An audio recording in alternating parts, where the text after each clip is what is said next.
पाठ प्यार बारे में कई ग्रंथ लिखे गए। हर ग्रंथ में प्यार को अलग एंगल से देखा गया और पढ़ने वालों ने भी अपनी अपनी सुहलत से उसे अपनाया। कई रिश्तों में प्यार वैवाहिक जीवन के बाद हुआ तो कोई शादी से पहले वाला प्यार, पर प्यार कभी किसी का पूरा नहीं हुआ, अधूरा ही रहा, तभी तो प्यार का शब्द हो ही अधूरा लिखा है। कुछ ऐसी ही कहानी में आज लाया हूँ। समाज के हिसाब से ये शायद सावधान इंडिया का एपिसोड बन सकता है। यह एक अधूरी प्रेम कहानी, ये आपकी सोच पे निर्भर करता है। राज और मिताली की कहानी, दोनों ने प्यार तो किया पर एक ना हो सके, कुछ वक्त ने साथ ना दिया या सही वक्त पे मिल ना पाए दोनों। राज की शादी हो चुकी होती है और मिताली की सगाई और शादी में कुछ वक्त था, तब की बात है। वैसे तो राज और मिताली की मुलाकात एक शादी में हुई थी, तब राज को मिताली पसंद आ गई थी, पर कैसे नहीं आती, मिताली थी ही इतनी खूबसूरत कि हर किसी का दिल उस पर आता, हर कोई उसके साथ आखिरी सांस तक जिंदगी बिताने का सोच लेता, पर राज मजबूर था। वो आगे नहीं बढ़ सकता था क्योंकि राज की शादी हो चुकी थी, तो मिताली के साथ ज्यादा घुलने मिलने की बात उसने अपने अंदर ही दबा दी और शादी निपटा के दोनों अपने अपने शहर में लौट चले। राज कभी प्यार में यकीन नहीं करता था। प्यार एक छलावा है दो जिस्मों की हवस को मिटाने का, जिसे लोग प्यार का नाम देके लोग जिए जाते हैं। यही सोच रही राज की प्यार के बारे में। 3 साल बाद वापस उन दोनों की मुलाकात राज के शहर में हुई। मिताली अपने मामा के घर रहने को आई थी कुछ दिन, और मिताली के मामा राज को अच्छी तरह से जानते थे और काफी अच्छे दोस्त भी थे।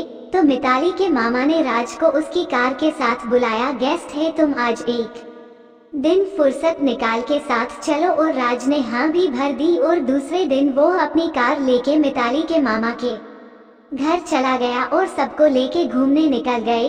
कार में रोमांटिक सॉन्ग बज रहे थे और सफर जारी था। शायद 1 घंटा गाड़ी चली होगी, तभी पीछे से आवाज आई, आपकी कार में तो वेस्टर्न सॉन्ग ज्यादा बजते हैं और आज पुरानी जिनिस क्यों सुना रहे हो।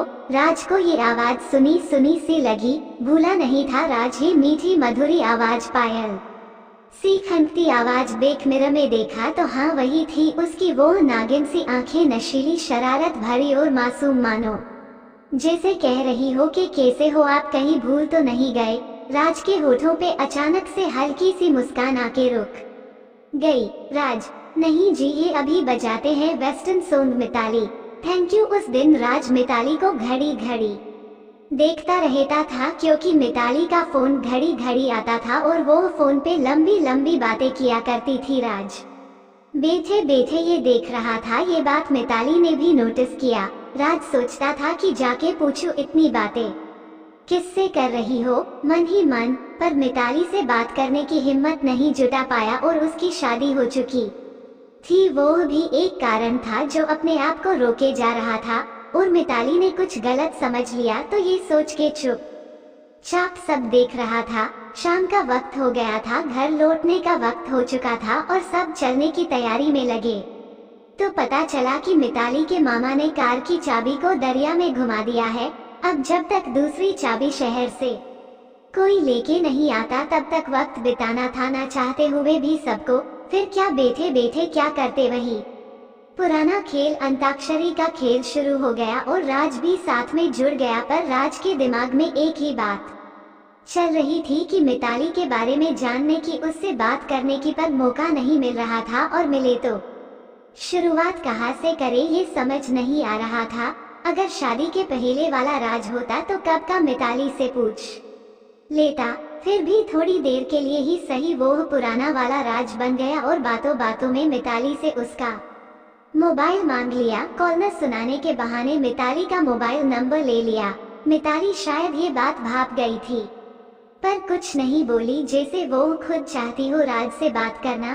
3 घंटे बाद चाबी आई, तब जाके सब घर की ओर निकले। बीच में होटल में सब ने खाना खाया और घर जाते जाते रात के 2 बज चुके थे। राज सबको छोड़ घर की बजे सीधा अपनी फैक्ट्री पे चला गया।